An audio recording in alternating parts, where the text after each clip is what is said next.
Are you looking for the perfect salad recipe for weight loss? Then your search stops here. Try this recipe for lunch and let me know how it reduces your flabs. For making this salad, I'm going to begin with adding 1 cup of shredded cabbage. Now this is typically 50 grams of cabbage that is being added. I'm then going to top it up with some cucumbers nicely chopped and diced.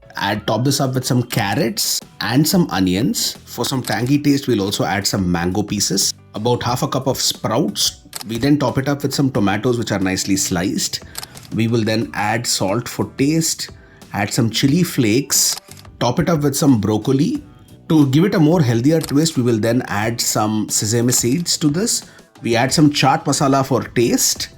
We will then top it up with some coriander leaves on top. We add 1 teaspoon of olive oil to blend all of these vegetables.